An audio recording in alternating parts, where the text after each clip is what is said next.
வாகனவியல் தமிழ். வணக்கம் ஃப்ரெண்ட்ஸ், நான் கோபிநாத். இது வாகனவியல் தமிழ் மெக்கானிக்கல் யூடியூப் சேனல். இன்னைக்கு வீடியோவில் நம்ம என்ன பார்க்க போகிறோம்னா, ஒரு வண்டி ஆக்சிடென்ட் ஆகிடுச்சு, பல்சரு. அது வந்து பார்த்திங்கன்னா ஃப்ரண்ட்டில் ஃபோர்க் ஃபுல்லாக டேமேஜ், வீல் பெண்டு, டோட்டலாக ஃப்ரண்ட்டு ஃபுல்லாகவே டேமேஜ்னால அந்த வண்டியை நம்ம எப்படி ரெடி பண்ண போகிறோம், எந்தெந்த பொருளாக மாற்றி எப்படி ரெடி பண்ணணும்னு பார்க்கலாம். அதுவும் இல்லாமல் அந்த வண்டி வந்து பார்த்திங்கன்னா UG3 மாடல், அதாவது ஓல்டு பல்சரு. இப்போ நம்ம அதில் ஃபோர்க் செட் எல்லாத்தையும் மாற்றிட்டு லேட்டஸ்ட்டு BS, அதாவது UG4ஓட ஃபோர்க் அசம்பிளி அதில் ஃபிட் பண்ண போகிறோம். டோட்டலாக ஃபோர்க்கு வீல் எல்லாத்தையுமே சேஞ்ச் பண்ணுற மாதிரி இருக்கும்.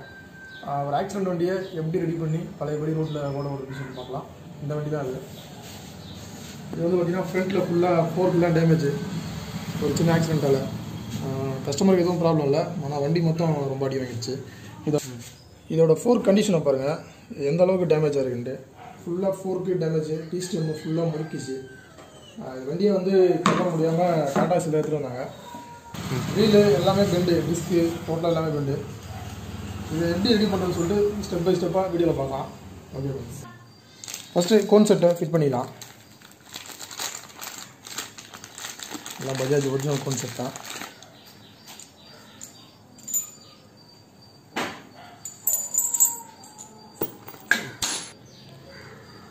சேஸில் லைட்டாக க்ரீஸ் வச்சுக்கணும்.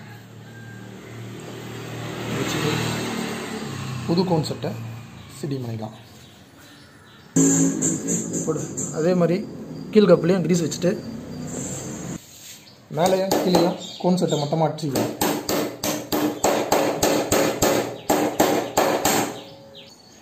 நம்ம கோன் செட் மாற்றத்தை பற்றி ஏற்கனவே நிறைய வீடியோவில் பார்த்துட்டோம். அதனால் நம்ம வந்து அதை ஸ்கிப் பண்ணிவிட்டு கோன் செட்டை ஃபிக்ஸ் பண்ணிவிட்டு நம்ம டீ ஸ்டெம்லேருந்து ஆரம்பிக்கலாம். கோன் செட்லாம் ஃபிக்ஸ் பண்ணியாச்சு, பால்ஸ்லாம் அடிக்காச்சு. கோன் செட்டோட குப்பை வச்சு டாப் நெட்டை போட்டுருவோம். டஸ்ட்டு கப்பு,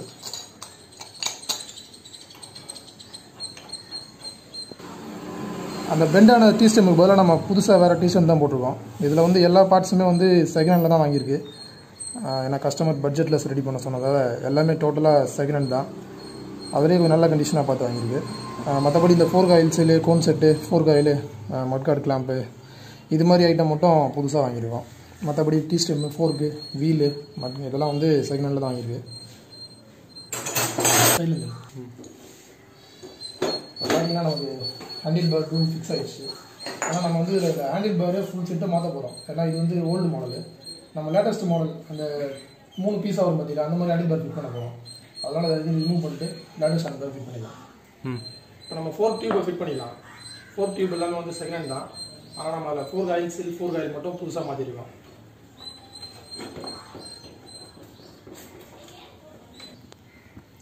ஃபோர்க்கில் பார்த்தீங்கன்னா இங்கே ஒரு குஷன் ரப்பர் வரும், அது ஞாபகமாக போடணும். ஃபோர்க் ஒரு பக்கத்து லெக்கு மாட்டியாச்சு. அடுத்து இந்த ரைட் சைடு மாட்டலாம். ஓகே, இதுலேயும் அதே மாதிரி குஷன் ரப்பர் வரும், கிளிப்போட, அதையும் போட்டுருந்தோம். இது மேலே கீழே, அதாவது ஹெட்லைட் லேம்பில் மேல் பக்கமும் கீழ் பக்கமும் வரும். அதை கரெக்டாக ஞாபகமாக மாற்றணும். இந்த வீல் ஆக்சில் பார்த்தீங்கன்னா இது இந்த வண்டியோடது ஆக்சிடெண்ட்டில் வந்து ஃபுல்லாக பெண்ட் ஆகிடுச்சு. பார்த்தாலே தெரியும். அந்த புது ஆக்சிலோட டிஃப்ரெண்ட் பாருங்கள். இப்போ இந்த இடத்துல பார்த்தீங்கன்னா கேப் நிறைய இருக்கும். அதே கொஞ்சம் ரொட்டேஷன் பண்ணும்போது அந்த கேப்பே இருக்காது, அணைஞ்சிடும். இந்த மாதிரி பெண்டு இருந்துச்சுன்னா வச்சுங்க, வண்டியில் வந்து சஸ்பென்ஷன் சரியாக இருக்காது, வண்டியோட அலைன்மெண்ட்டும் மாறிடும். அதனால் வீல் ஆக்சல் கம்பல்சரி யூஸ் பண்ணிக்கலாம். இது அலைன்மெண்ட்டுக்காக சும்மா போட்டு வைப்போம். வண்டியை டைட் பண்ணும்போது கரெக்டாக இருக்கும். ஓகே, இப்போ பார்த்தோன்னா நம்ம வந்து லேட்டஸ்ட்டு ஹேண்டில் பார் மாட்டுறதால இந்த டியூபோட ஃபோர்க் டியூபோட வந்து அளவு வந்து அதிகமாக இருக்கும். அப்போ நம்ம இந்த பழைய ஓல்டு மாடல் ஹெட்லைட் லேம்ப் வந்து ரொம்ப சின்ன சைஸாக இருக்கும். இதெல்லாம் நம்ம என்ன பண்ண போகிறோம்னா ஹெட்லைட் லேம்பும் சேர்த்து லேட்டஸ்ட் மாடலாக மாற்ற போகிறோம். அதுக்கு நம்ம ஃபஸ்ட்டு இந்த டூம்லாம் ரிமூவ் பண்ணிடலாம். நம்ம ஆல்ரெடி இதெல்லாம் லூஸ் பண்ணி வச்சிட்டோம். இந்த ஒயரிங் கனெக்ஷன்லாம் டிஸ்கனெக்ட் பண்ணிட்டு டூம் வெளில எடுத்துருவோம்.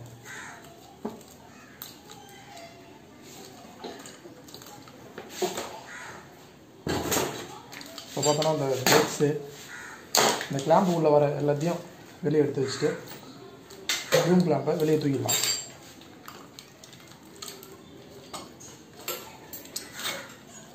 இதுதான் பழைய டூம் கிளாம்பு. இது ஆல்ரெடி பெண்டாக வேறு ஆயிடுச்சு. நம்ம வண்டி ஆக்சிடென்ட் ஆனதில் ரூம் ஒன் சைடாக இருந்துச்சு, வண்டி வரும்போதே பார்த்தோம். எப்படி இதை மாற்ற தான் போகிறோம். அதனால் நம்ம லேட்டஸ்ட்டில் பார்த்தீங்கன்னா இதோட ஹைட் உங்களுக்கு வித்தியாசம் தெரியும். இது வந்து லேட்டஸ்ட்டு BS4 வருது, சாரி UG4 வருது, இது UG3 வருது. நம்ம இதை ஃபிட் பண்ணி அதில் டூமை ஃபிட் பண்ண போகிறோம். இப்போ பார்த்தீங்கன்னா நமக்கு அந்த ஹைட்டு சரியாக மேட்ச் ஆகிடும், நம்ம எந்த ப்ராப்ளமும் வராது. இது வந்து இந்த வண்டியோடைய பழைய ஹேண்டில் பேர் செட். இது ஆல்ரெடி பெண்டாக ஆகிடுச்சு. அதுவும் இல்லாமல் நம்ம லேட்டஸ்ட் மாற்ற போகிறோன்றதால இதை தூக்கி போட்டு நம்ம லேட்டஸ்ட்டு ஃபோர்க் டாப் பிளேட் மாற்ற போகிறோம். இது வந்து பார்த்திங்கன்னா லேட்டஸ்ட் 3 கட்டிங் ஹேண்டில் பேரோட வரும். இதை ஃபிட் பண்ணிவிட்டு இதில் அந்த பைப்பில் வர புஷ்ஷு போடணும்.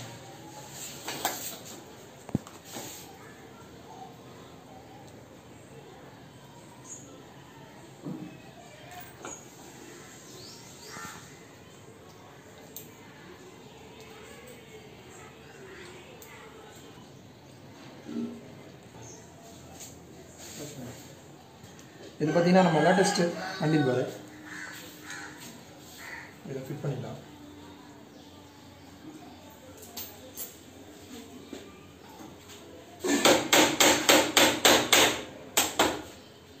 ஃபிட் பண்ணிவிட்டு சைடில் அலங்கி போட்டு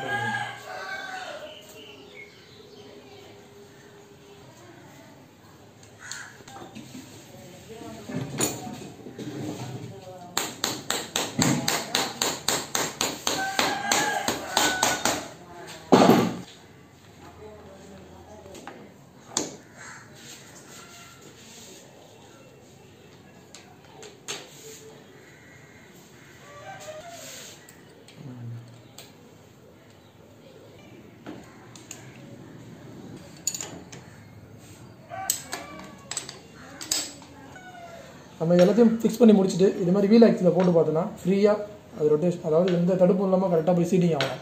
அது மாதிரி ஆச்சுன்னா ஓகே, ஃபோர் கரெக்டாக ஃபிட் பண்ணியிருக்கோம், ஏற்ற இறக்கமாக எதுவும் இல்லை, ஓரளவுக்கு பெண்டு எதுவும் இல்லாமல் இருக்குன்னு அர்த்தம். இது கரெக்டாக போய் சீட்டிங் ஆகுது.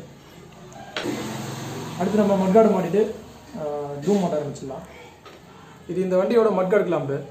இது மாதிரி ஆக்சிடென்ட் ஆன வண்டிங்க நம்ம ஃபோர்க் ரெடி பண்ணும்போது கம்பல்சரி மட்கார்டு கிளாம்பை மாற்றி தான் ஆகணும்.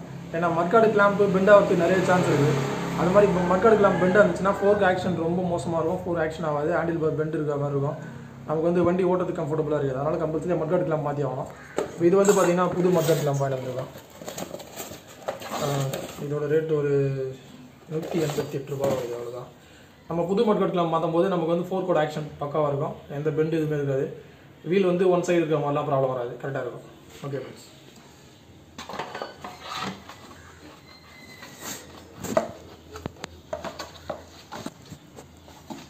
மட்கார்டு கிளாம்ப் ஃபிக்ஸ் பண்ணியாச்சு. அடுத்து மட்கார்டை ஃபிக்ஸ் பண்ணியாச்சு.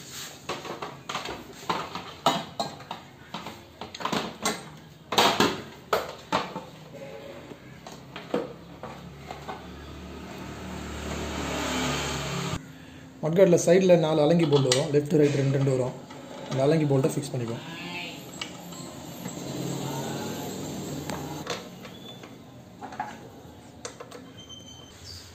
நம்ம வீலை மாட்டிடலாம். மட்கார்டு மாட்டி முடிச்சாச்சு. இந்த வீல் பார்த்தீங்கன்னா வீலும் செகண்ட் ஹேண்டில் வாங்கினது தான், பெண்ட் எதுவும் இல்லாமல் பக்கா வாங்கி பெயிண்ட் அடிச்சு எடுத்துகிட்டு வந்துருக்கோம். வீல் பேரிங் ரெண்டும் புதுசாக மாற்றியாச்சு, வீல் ஆக்சிலும் புதுசாக மாற்றுறோம். நம்ம வந்து பக்கா வருவோம்.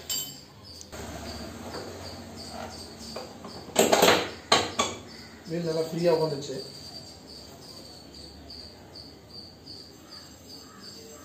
ஓகே, நம்ம அடுத்து பிரேக் கேலிபரை ஃபிக்ஸ் பண்ணிடலாம். கேலிபரை ஃபிக்ஸ் பண்ணிவிட்டு 12 சைஸ் போல்டு போட்டு அதை ஃபோர்க் லெக்கோட மவுண்ட் பண்ணிக்கலாம்.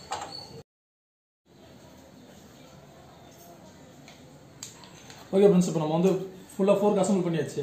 அடுத்து நம்ம டூம் அசம்பிள் பண்ணணும். அது முன்னாடி பார்த்தீங்கன்னா அந்த டூமில் இந்த கிளாம்பில் பார்த்தீங்கன்னா ரப்பர் புஷ் கிட் வரும், அதாவது இது மாதிரி வரும்.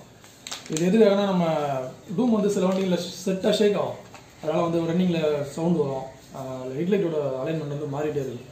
இது மாதிரி ரப்பர் கிட்டு மாற்றும் போது நமக்கு டூமோட இந்த ஷேக்லாம் ஃபுல்லாக வந்து அரெஸ்ட் ஆகிடும், நமக்கு வண்டி பக்காவாக இருக்கும், ஹெட்லைட்லாம் வந்து ஸ்டேபிளாக இருக்கும். அதனால் இந்த சைடில் வர இந்த ரப்பர் கிட்டு மொத்தத்தையும் மாற்றிக்கலாம். இது பார்த்தீங்கன்னா ஒரு 70 ரூபா 80 ரூபா தான் வரும். ஃபுல்லாகவே போல் நட்டு ரப்பர் கிட் எல்லாமே அதிலே வந்துடும், ஒரிஜினல் ஸ்பேர் தான். இந்த ரப்பர்லாம் நம்ம மாற்றிட்டோம்னா நமக்கு பிரச்சனை ஆகிடும், பக்காவாக இருக்கும்.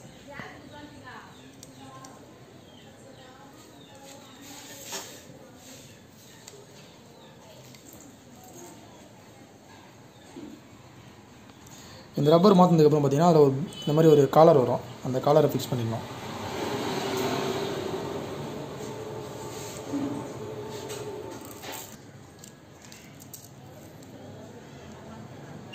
அவ்வளோதான். இப்போ நெக்ஸ்ட்டு நம்ம டூமோட ஒயரிங் கனெக்ஷன்லாம் கொடுத்துட்டு டூம் அசம்பிள் பண்ணிடலாம்.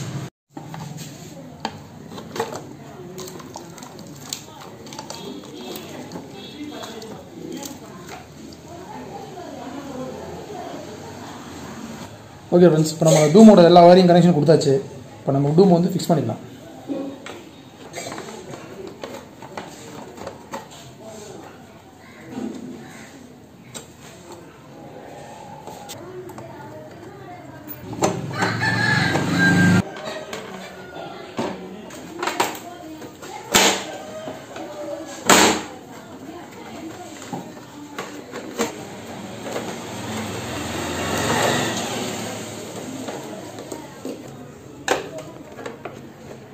டூமில்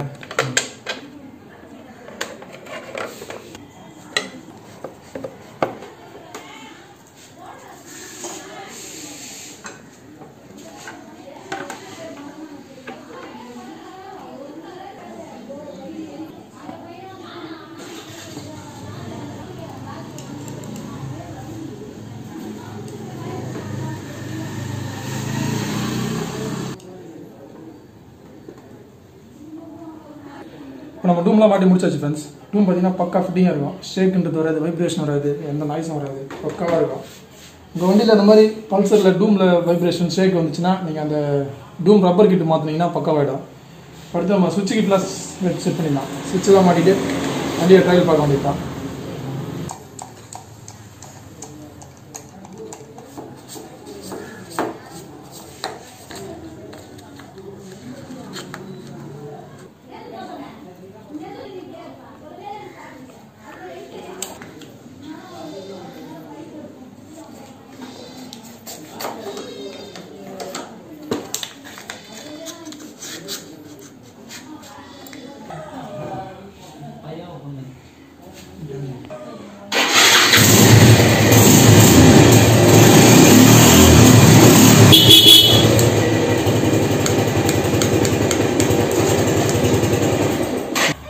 ஓகே ஃப்ரெண்ட்ஸ், இந்த வண்டி வந்து ஃபுல்லாக மாட்டி முடிச்சாச்சு.